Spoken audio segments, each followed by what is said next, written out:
President, China supports the Security Council holding an emergency meeting regarding the United States military strikes on Venezuela.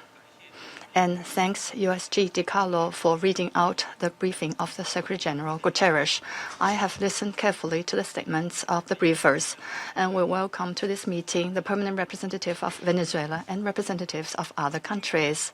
On January the 3rd, the United States blatantly launched large-scale military strikes against Venezuela, forcibly seized Venezuelan President Nicolas Maduro and his wife, and took them out of the country. It claimed that it will run Venezuela and even didn't rule out launching a second round of military operations on an even larger scale. China is deeply shocked by and strongly condemns the unilateral, illegal, and bullying acts of the U.S. For some time now, the international community has repeatedly expressed grave concern over the U.S. sanctions, blockade, and threats of force against Venezuela. The Council convened 2 emergency meetings, during which Secretary General Guterres, many Council members, and countries in the region and beyond unanimously called for abiding by the UN Charter and the international law, maintaining calm and restraint, resolving disputes peacefully, de-escalating tensions, and safeguarding regional stability. However, as a permanent member of the Council, the U.S. has disregarded the grave concerns of the international community, wantonly trampled upon Venezuela's sovereignty, security, and legitimate rights and interests, and seriously violated the principles of sovereign equality, non-interference in internal affairs, peaceful settlement of international disputes, and the prohibition of the use of force in international relations. These principles constitute the fundamental tenets of the UN Charter and form the cornerstone of maintaining international peace and security. The U.S. has placed its own power above multilateralism and military action above diplomatic efforts, posing a grave threat to peace and security in Latin America and the Caribbean, and indeed internationally. China firmly opposes this, and the international community has also expressed widespread grave concern and strong condemnation.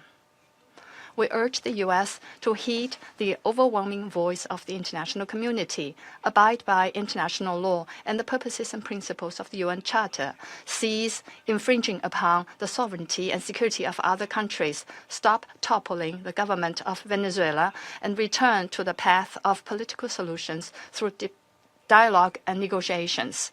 We call on the U.S. to ensure the personal safety of President Maduro and his wife and to release them at once.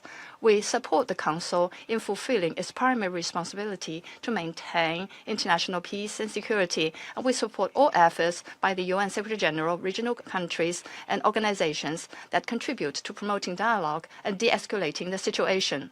President, the lessons of history are a stark warning. Military means are not the solution to problems, and the indiscriminate use of force will only lead to greater crisis. The U.S. bypassed the Council to launch military operations against Iraq, blatantly attacked Iran's nuclear facilities, and imposed economic sanctions, military strikes, and even armed occupations on multiple countries in Latin America and the Caribbean. These actions have caused persistent conflict, instability, and immense suffering for the ordinary people. Did these actions bring peace and stability? Did they bring development and prosperity? The international community sees this clearly.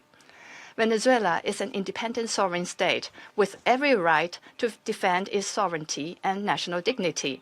Countries in Latin America and the Caribbean are important forces in maintaining world peace and stability and promoting global development and prosperity, and they have every right to independently choose their development paths and partners.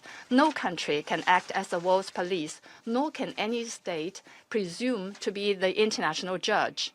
China firmly supports the government and people of Venezuela in safeguarding their sovereignty, security, and legitimate rights and interests. We firmly support the regional countries in upholding the status of Latin America and the Caribbean as a zone of peace. We demand that the United States change its course, cease its bullying and coercive practices and develop relations and cooperation with regional countries on the basis of mutual respect, equality, and non-interference in international affairs. China stands ready to work with the regional countries and the international community to strengthen solidarity and cooperation, uphold fairness and justice, and jointly safeguard peace and stability in Latin America and the Caribbean. I thank you, President.